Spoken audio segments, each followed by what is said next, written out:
अस्सलाम वालेकुम व्यूअर्स, मैं हूं माहिर नफ्सियात Marwa Tahir. Welcome to my channel. आज बात करेंगे ओवर थिंकिंग के हवाले से। ओवर थिंकिंग आपके स्ट्रेस को, आपके डिप्रेशन को, आपकी एंग्जाइटी को कैसे इंक्रीज करती है, कैसे बढ़ाती है, और ओवर थिंकिंग को कैसे ओवरकम किया जा सकता है, कैसे आप मैनेज कर सकते हैं, और उसके साथ साथ आप ओवर थिंकिंग के टाइप्स के बारे में क्या जानते हैं। सबसे पहले ये देख लेते हैं कि ओवर थिंकिंग की कितनी टाइप्स होती हैं। ओवर थिंकिंग की 2 टाइप्स होती हैं। एक को कहते हैं रूमिनेशन और दूसरी को कहते हैं वरीनेस।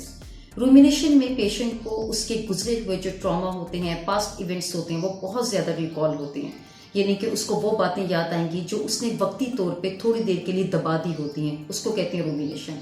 और वरीनेस में उसको फ्यूचर बहुत ज़्यादा डिस्टर्ब करेगा कि फ्यूचर में उसके साथ क्या होगा, वो अपनी लाइफ को कैसे मैनेज करेगा, कैसे इन सब चीज़ों को डील करेगा, इसको कहते हैं वरीनेस।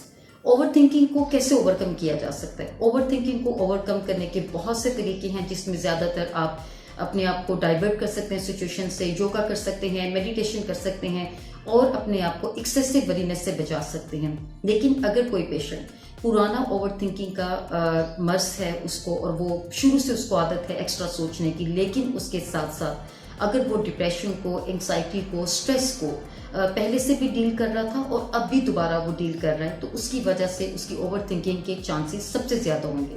अब ओवर थिंकिंग आपके ब्रेन को कैसे अफेक्ट करती है? ये आपकी शॉर्ट टर्म मेमोरी को बहुत डिस्टर्ब करती है। पेशेंट चीज़ें रखकर इधर उधर भूल जाएंगे, उनको बिल्कुल याद नहीं रहेगा कि उन्होंने कौन सी चीज़ कहाँ रखी थी।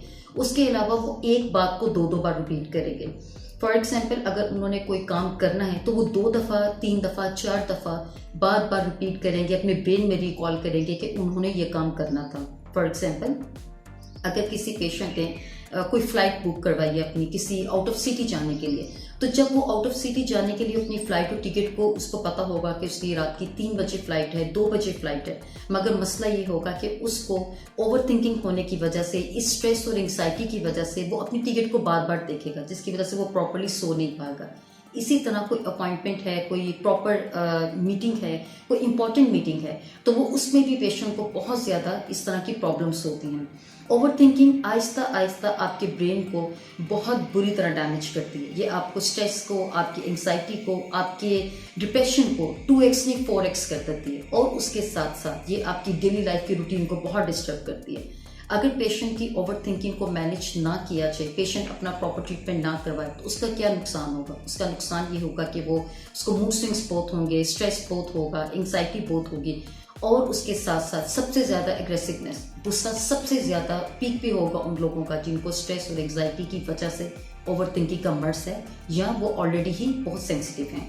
अब आप ओवर थिंकिंग को ओवरकम कैसे कर सकते हैं, कैसे मैनेज कर सकते हैं? इसे को ये योगा, मेडिटेशन से मैनेज किया जा सकता है। आप इसके लिए सबसे ज़्यादा जो बेस्ट सूटेबल वे है वो ये कि आप कोशिश करें कि उन चीज़ों को चंक्स बाय चंक्स अवॉइड करने की, तोड़ने की, जो आपको डैमेज करते हैं, जो आपको सेंसिटिव करते हैं। हर वो बात से दूर रहें जो आपके ब्रेन को सेंसिटिव करता है, जो आपको स्ट्रेस और एंग्जाइटी देता है। इन सब के बावजूद भी कोशिश करें कि जल्द अज जल्द माहिर नफ्सियात को कॉन्टेक्ट करें। जितनी जल्दी आप माहिर नफ्सियात को कांटेक्ट करेंगे, आप काउंसलिंग करवाएंगे, थेरेप्यूटिक ट्रीटमेंट करवाएंगे, ये आपके लिए सबसे ज़्यादा बेनिफिट है। इसके साथ ही अपना और अपने इर्द गिर्द के लोगों का बहुत ख्याल रखिए। Don't forget to subscribe, like and share. Book your appointment now.